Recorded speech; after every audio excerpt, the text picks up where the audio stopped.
দোস্ত আজি মই বনাম মাছৰুম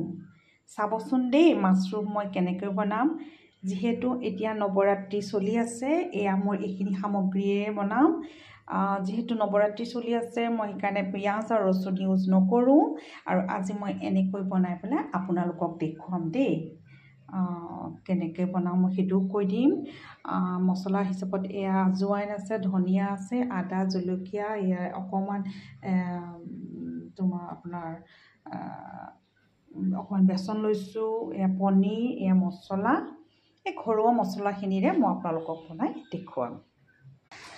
এয়া মোৰ হৈ গৈছে পনীৰৰ পকৰা এয়া মই ভাজিও আছোঁ এয়া মোৰ পনীৰৰ পকৰা হৈছে এতিয়া মই মাছৰুমখিনি বনাবলৈ আৰম্ভ কৰিছোঁ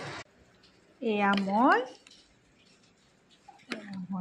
মাছৰুমখিনিও বনোৱা হৈ গ'ল এয়া